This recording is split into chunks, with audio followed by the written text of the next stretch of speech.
எல்லாருக்கும் வணக்கம். இன்றைக்கி பார்த்தீங்கன்னா திங்கக்கிழமை எங்களுடைய ரொட்டீன் ஒர்க் தான் பார்க்க போகிறோம். இப்போ வாங்க வீடியோக்குள்ளே போய் பார்க்கலாம்.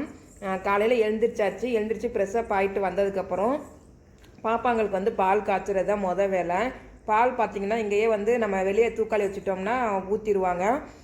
தினமும் பால் வாங்கி அப்படியே பால் காய்ச்சிடுவோம். எழுந்திரிச்சோடனே பால் காய்ச்சி முடிச்சதுக்கப்புறம் இன்றைக்கி பாருங்கள் காலையிலேயே எப்படி இருக்குன்ட்டு. மணி பார்த்திங்கன்னா 8 ஆக போகுது.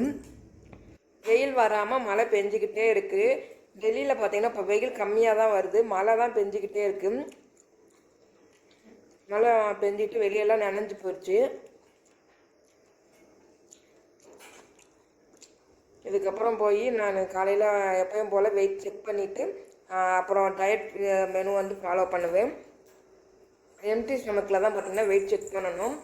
52லேருந்து பார்த்திங்கன்னா வெயிட் கெயின் ஆயிடுச்சு. இன்னும் கொஞ்சம் டயட் வந்து ஃபாலோ பண்ணணும்னு இருக்கேன். இப்போ மார்னிங் வந்து டிஃபன் என்னன்னு பார்த்தீங்கன்னா ராகி புட்டு தான் செஞ்சுருந்தேன்.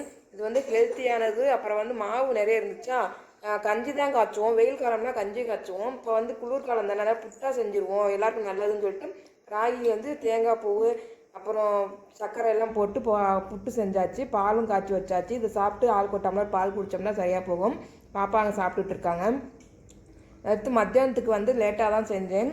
மத்தியானத்துக்கு என்ன செஞ்சேன் அப்படின்னு பார்த்தீங்கன்னா, சுட சுட சாப்பாடு வடித்தாச்சு. பக்கத்துலேயே பார்த்தீங்கன்னா இந்த ராகி மாவு செஞ்சதில் ஒரு கிண்ணம் மட்டும் மிச்சம் இருந்துச்சு. ரசம் தான் வச்சுருக்கேன். கூலிங்காகவே இருக்கிறதுனால ரசம் வச்சு சாப்பிட்டா நல்லாயிருக்கும்ன்ட்டு ரசம் வச்சேன். வாழைக்காவை வந்து ரவுண்டாக சீவி நம்ம கடல மாவு அரிசி மாவுலாம் போட்டு பஜ்ஜி மாதிரி பொரித்து எடுத்தாச்சு. அதுக்கப்புறம் கடலைப்பருப்பு தான் வேக வச்சு அதை வந்து பொரிச்சாச்சு. இதுதான் இன்றைக்கி மத்தியானத்துக்கு வந்து நான் செஞ்சது. இதை வந்து நான் 12 மணிக்கே செஞ்சுட்டோம். பல் வலிக்கிறதுனால வந்து ஆஸ்பத்திரிக்கு போகலாம் அப்படின்னு வச்சுட்டு இருந்தோம். அதனால் 12 மணிக்கு செஞ்சு வச்சுட்டு சாப்பிட்டு தான் வர சொன்னாங்க. அதனால் 12 மணிக்கு செஞ்சுட்டு சாப்பிட்டாச்சு. பார்த்தீங்கன்னா துணியெல்லாம் துவைச்சி போட்டிருக்கேன்.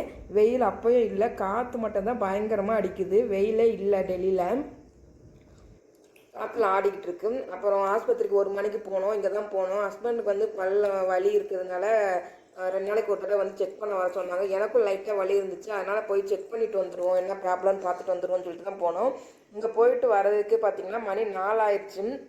4 மணிக்கு மேலே வந்துட்டு அப்புறம் கொஞ்சம் நேரம் ரெஸ்ட் எடுத்துகிட்டு ஒரு 5-6 மணிக்கு பார்த்திங்கன்னா வீட்டில் எல்லா துணியும் எடுத்து போட்டு அயன் பண்ணிகிட்டு இருந்தார். நானும் என் துணி பாப்பா துணியெல்லாம் எடுத்து போட்டு எல்லாம் அயன் பண்ணிவிட்டு அப்புறம் நைட்டுக்கு வந்து மீதி சாப்பாடு இருந்துச்சு, தோசை மாவு இருந்துச்சு. இதையே சாப்பிட்டு வந்து அன்றைக்கி ஃபுல் டே ஒர்க் வந்து எங்களுக்கு கம்ப்ளீட் ஆயிடுச்சு.